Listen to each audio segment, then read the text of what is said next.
ರಾತ್ರಿ ಭೇಟಿ ಮಾಡಿದ್ದಾರೆ. ಅವರಿಗೆ ಮನವೊಲಿಸುವ ಪ್ರಯತ್ನ ಮಾಡಿದರೆ ಅವರಿಬ್ಬರ ಮಧ್ಯೆ ಏನು ಚರ್ಚೆ ನಡೀತೋ ಅದು ನಮ್ಮ ಗಮನದಲ್ಲಿಲ್ಲ. ಆದರೆ ನನಗೆ ಬಂದಿದ್ದ ಮಾಹಿತಿ ಪ್ರಕಾರ ಅವರು ಒಪ್ಪಿಸ್ತಾ ಇದ್ದಾರೆ.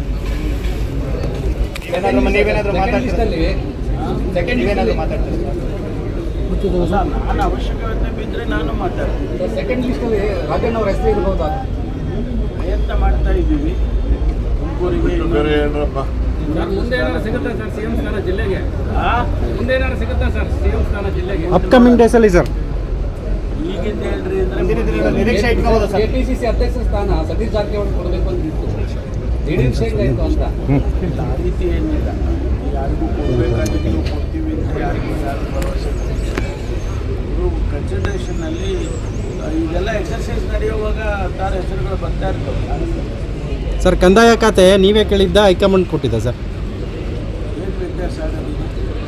ಅಲ್ಲ, ಲಾಸ್ಟ್ ಟೈಮ್ ಒಂದಷ್ಟು ಓಡಾಡ್ತಿದ್ದು ಸರ್, ನಿಮಗೆ ಆ ಖಾತೆ ಬೇಡ ಜಾಸ್ತಿ. ಕಂದಾಯ ಇಲಾಖೆಯನ್ನು ಹೈಕಮಾಂಡ್ನವರು, ಮುಖ್ಯಮಂತ್ರಿಗಳು ಎಲ್ಲ ನಮ್ಮ AICC ಅಧ್ಯಕ್ಷರು ಸನ್ಮಾನ್ಯ ಖರ್ಗೆ ಅವರು ನಮ್ಮ ರಾಜ್ಯದವರಾಗೋದ್ರಿಂದ ಅವ್ರಿಗೆಲ್ಲ ಗೊತ್ತಿದೆ.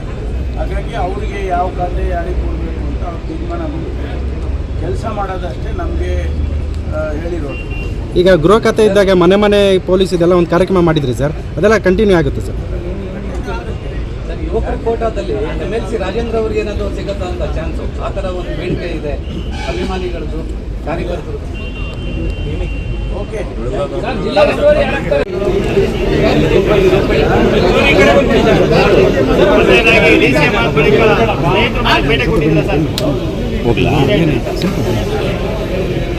ರಾಜಣ್ಣ ಅವರು ನಂದು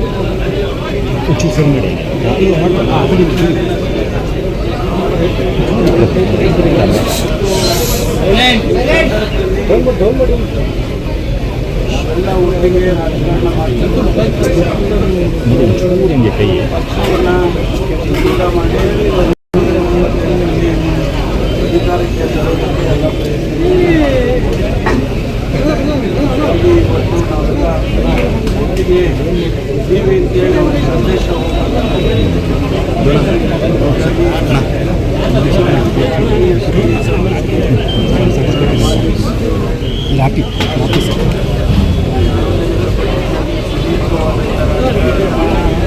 ವಿಶೇಷವಾಗಿ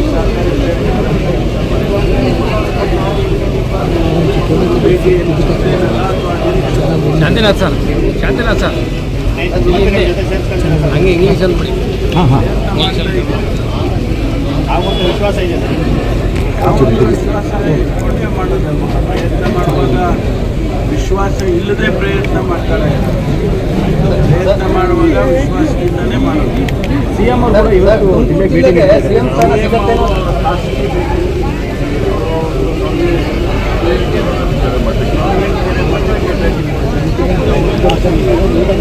ಭೇಟಿಯಾದ್ರಿಂದ ನಾನು ಸರ್, ಈಗ ತುಮಕೂರು ಜಿಲ್ಲೆಗೆ ಸಿಎಂ ಸ್ಥಾನ ಸಿಗುತ್ತೆ ಅನ್ನುವಂಥ ನಿರೀಕ್ಷೆಯಲ್ಲಿ ಒಂದು ಕಡೆ ನಿರೀಕ್ಷೆ ವಿಷಯ ಆಯ್ತು. ಎಲ್ಲ ಹೇಳ್ತಾ ಇದ್ದಾರೆ. ನಮ್ಮಲ್ಲಿ ಹೈಕಮಾಂಡ್ ಅಂದರೆ ಅವ್ರೇನು ತೀರ್ಮಾನ ತಗೊಳ್ತಾರೋ ಬದ್ಧವಾಗಿ ಇವತ್ತು ತೀರ್ಮಾನ ಕಳಿಸೋರು ಕುಮಾರ್ ಅಪಾರವಾದಂಥ ಅನುಭವ ಇರ್ತದೆ. ಅವರು ಉಪಮುಖ್ಯಮಂತ್ರಿಗಳಾಗಿದ್ದರು, ಪ್ರದೇಶ ಕಾಂಗ್ರೆಸ್ ಅಧ್ಯಕ್ಷರಾಗಿದ್ದರು. ಹಾಗಾಗಿ ಇವತ್ತು ಅವರನ್ನು ಈ ಸಂದರ್ಭದಲ್ಲಿ ಹೈಕಮಾಂಡ್ನವರು ಪರಿಗಣಿಸಿದ್ದಾರೆ. ನಾವೆಲ್ಲರೂ ಅವರ ಜೊತೆಯನ್ನು ಕೆಲಸ ಮಾಡ್ತೀವಿ ಮತ್ತು ನಾವೇನು ಭರವಸೆ ಕೊಡ್ತೀವಿ ಪ್ರಣಾಳಿಕೆಯಲ್ಲಿ ಒಳ್ಳೆ ಆಡಳಿತ ಕೊಡುವ ಜೊತೆಗೆ ನಾವು ಎಲ್ಲ ಭರವಸೆಗಳನ್ನು ಈಡೇರಿಸ್ತೀವಿ ಅಂತ ಹೇಳಿದ್ದು ಆ ದಿಕ್ಕಿನಲ್ಲಿ ಕೆಲಸ ಮಾಡ್ತೀವಿ. ಇದ್ರ ಜೊತೆಗೆ 3 ವರ್ಷ ಸತತವಾಗಿ ಮಾಜಿ ಸಿದ್ದರಾಮಯ್ಯವರು ಒಳ್ಳೆ ಆಡಳಿತವನ್ನು ಕೊಟ್ಟಿದ್ದಾರೆ, ಹಣಕಾಸಿನ ಶಿಸ್ತನ್ನು ಕಾಪಾಡಿದ್ದಾರೆ. ಹಾಗಾಗಿ ಅವರಿಗೂ ಕೂಡ ನಾವು ಅಭಿನಂದನೆ ಹೇಳಬೇಕಾಗ್ತದೆ. ಕ್ಯಾಬಿನೆಟಲ್ಲೇ ನಾವು ಹೇಳಿದ್ದೇವೆ, ಆದರೂ ನಮ್ಮ ಮುಂದೆ ಹೇಳೋದೇ ಬೇರೆ. ಹಾಗಾಗಿ ಅವರು ಕೂಡ ಅವರ ಮಾರ್ಗದರ್ಶನ ಕೂಡ ಇರುತ್ತೆ. DCM ಆಗಿರ್ತಕ್ಕಂಥ ತೃಪ್ತಿ ಇದೆಯಾ ಸರ್? ಯಾವಾಗಲೂ ಅತೃಪ್ತಿಯಾಗಿ ಯಾವತ್ತೂ ಇಲ್ಲ.